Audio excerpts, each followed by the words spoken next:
Sejam bem-vindos a esta aula em que eu vou explanar sobre as figuras de linguagem, mais especificamente as figuras de palavras.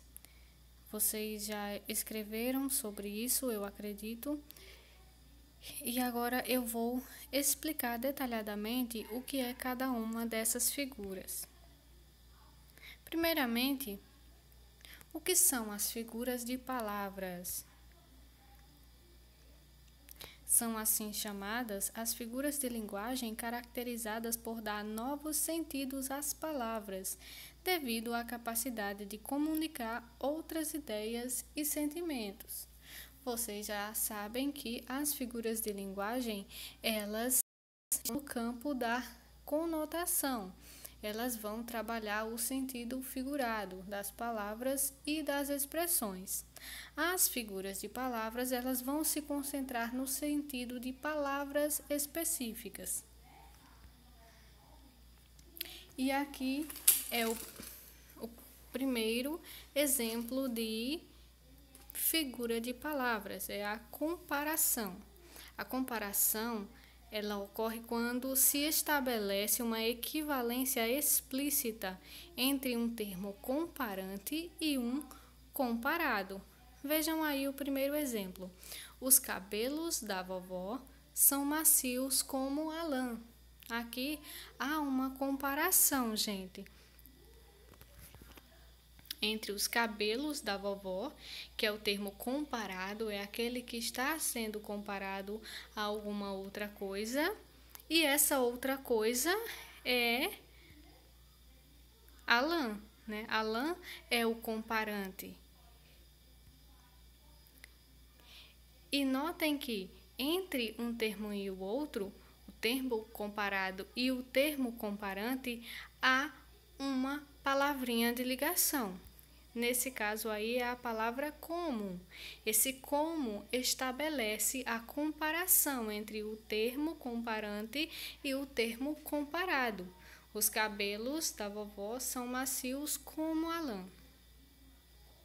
Assim como esse termo mostrado aí pela setinha, o como, existem outros que vão sempre aparecer em frases em que há uma comparação. Vão ser essas expressões que estão aí ao lado. Correu aqui o slide. Aí à direita vocês têm as expressões assim como, mais do que, menos que, tal qual. Expressões como essas, elas estabelecem comparação entre dois termos e vão estar presentes em frases que possuem a figura de linguagem comparação. Aí embaixo desses termos, temos mais um exemplo. Bem à direita, no canto inferior da tela de vocês. Jonas é forte tal qual um touro.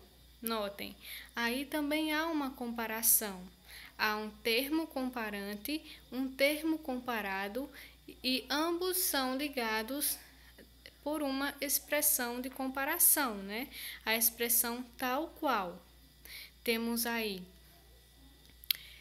Jonas é forte, né? Estamos comparando a força de Jonas com a de um touro. O touro nessa frase é o comparante, né? E a força de Jonas é o comparado. A força de Jonas está sendo comparada com a do touro. Além da comparação, há ainda a metáfora. A metáfora ela é bem semelhante à comparação. Metáfora é quando se estabelece uma equivalência implícita, sem o intermédio de um termo de comparação.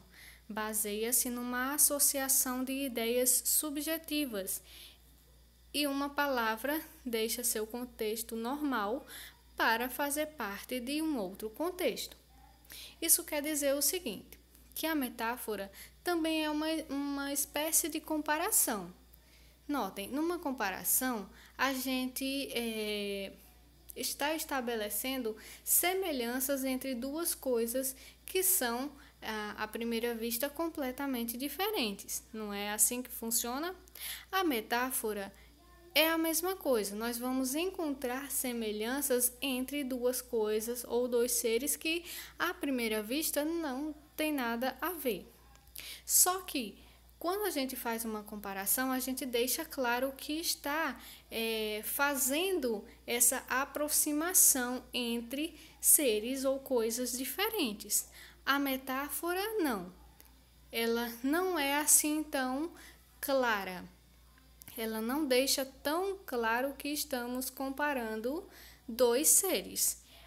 A metáfora, ela afirma que uma coisa é a outra. Veja nos exemplos, ó. O homem é uma ilha no meio de outras ilhas. Nesse exemplo, eu estou comparando a ilha com o homem.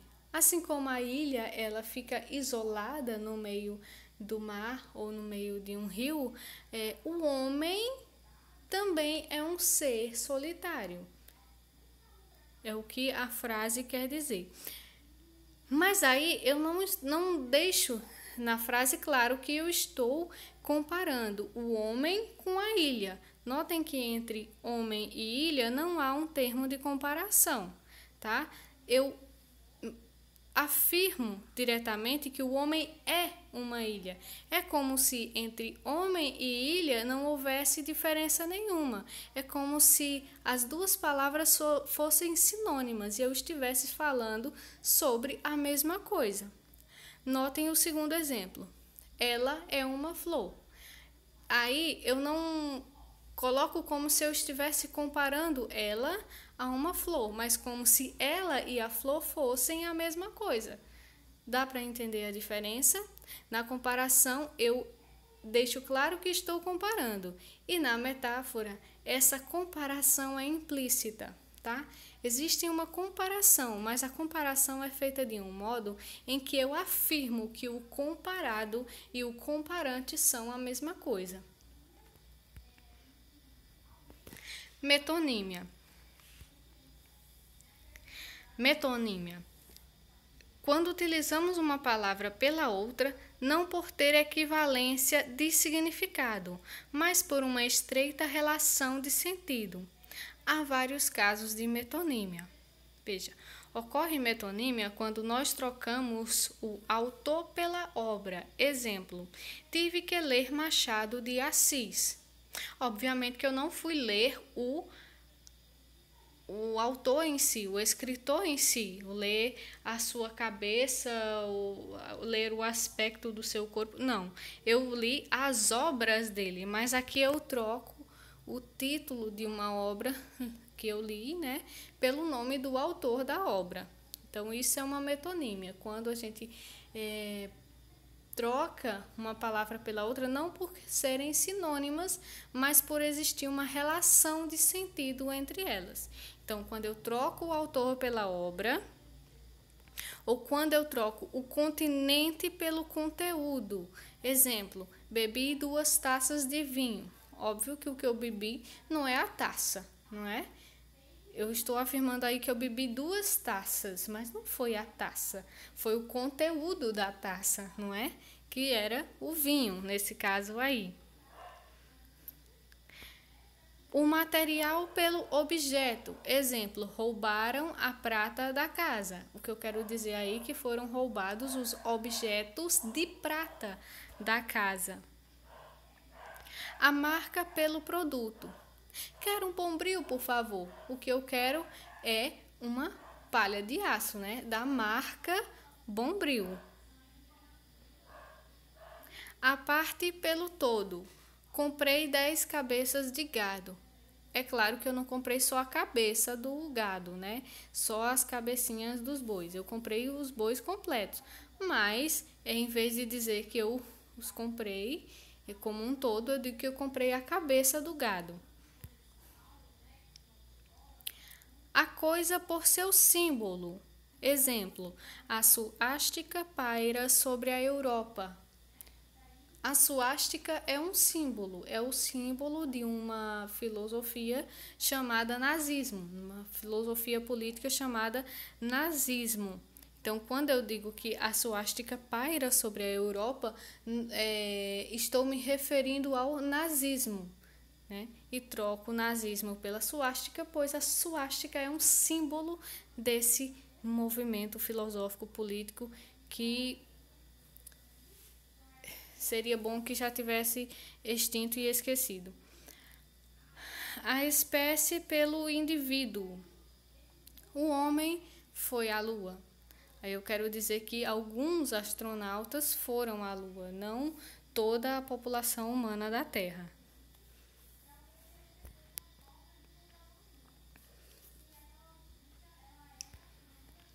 Outra figura de palavra é a catacrese. Essa está muito presente no cotidiano. É quando se emprega um termo figurado por falta de outro mais apropriado. Notem os exemplos. O pé da mesa estava quebrado. Encostei no braço da cadeira. Dobrei a perna dos óculos. Nesse caso aqui, nós utilizamos essas palavras que estão destacadas por falta de outras que nomeiem os objetos. No primeiro exemplo aí, o pé da mesa estava quebrado. Por que eu chamo de pé da mesa? Né? A parte que sustenta a mesa. Porque não existe um nome próprio para esse objeto, para essa parte do objeto. Então, eu chamo de pé da mesa. No segundo caso, a mesma coisa. Encostei no braço da cadeira. Por que eu chamo o encosto de braço da cadeira de braço da cadeira? Porque não existe outra palavra para esta coisa. Então, a gente vai dando os nomes à medida que a gente vai precisando dar, né? Isso é a catacrese. Antonomasia. É quando se designa uma pessoa não pelo seu nome, mas pela qualidade ou circunstância que a notabilizou. Exemplos: o poeta dos escravos morreu ainda jovem. O poeta dos escravos é como ficou conhecido o poeta Castro Alves. O rei do futebol está aposentado. Quem é mesmo o rei do futebol? É o Pelé. A rainha do pop já tem mais de 50 anos. A rainha do pop é a cantora Madonna. Então, todos esses termos, eles servem para nomear essas pessoas aí. Elas ganharam esses títulos, né?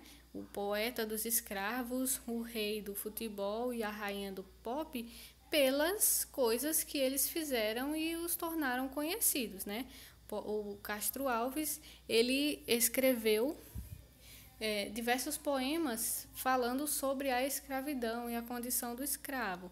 O rei do futebol, ele ganhou esse título por sua habilidade no futebol e pela quantidade de gols que fez durante toda a sua carreira. A rainha do pop, pelo sucesso que fez com os videoclipes e as músicas pop que ela gravou.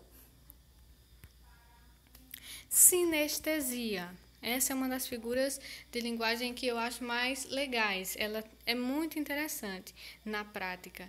É quando há a evocação de impressões sensoriais, permitindo a fusão de sensações visuais, olfativas, auditivas, etc. É quando o escritor ele mistura as impressões que são captadas pela visão com as impressões que são captadas pela audição, pelo olfato, pelo paladar. Vamos ver como funciona. Exemplo: a luz crua da madrugada invadia meu quarto. Notem aí a expressão a luz crua. A luz é algo que é percebido pela nossa visão, não é? Então, eu posso dizer, o que eu posso dizer sobre a luz, né? Sendo um sentido, sendo algo que eu percebo pelo sentido da visão, eu posso dizer que a luz está muito forte, que é clara, que é amarelada, que é azul, né? Mas eu posso dizer que a luz é crua? Falando de um modo mais objetivo, né? levando em consideração a experiência prática, sem toque de emoções. Eu posso dizer que a lua é crua? O que pode ser cru ou bem cozido? São os alimentos, né? Essa sensação de crueza, ela é percebida pelo nosso paladar. Então, aqui há uma mistura das impressões sensoriais, né? Há uma mistura da visão com o paladar. E isso é sinestesia. Isso, não sei se a ciência prova que é possível, mas poeticamente isso é possível. Que uma sensação cruze com a outra sensação. O que um órgão sensorial identifica, ele pode passar pela interpretação de outro órgão dos sentidos também. E aí fazer essa mistura. Outro exemplo.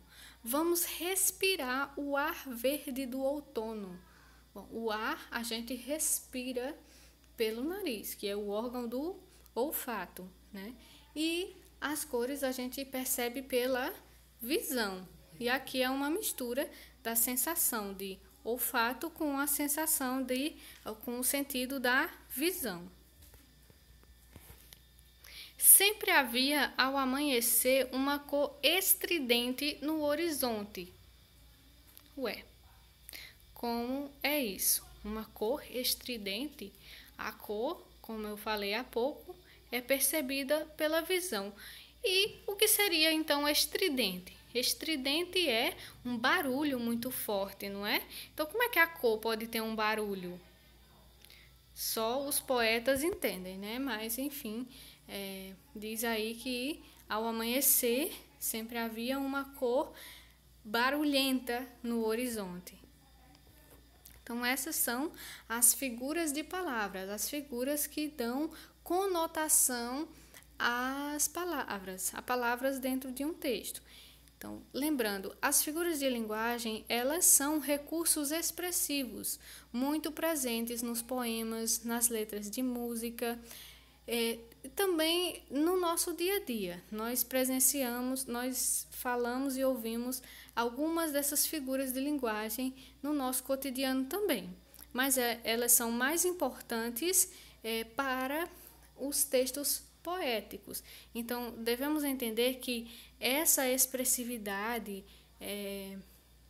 causada pelas figuras de linguagem, elas são importantes nesse tipo de texto. E quando conhecemos essas figuras, nós compreendemos melhor os textos literários. Então, agora vocês vão fazer atividade, um exercíciozinho para desenvolverem a habilidade de perceber essas figuras de linguagem nos textos e vão tirar as dúvidas que tiverem, ok? Tá.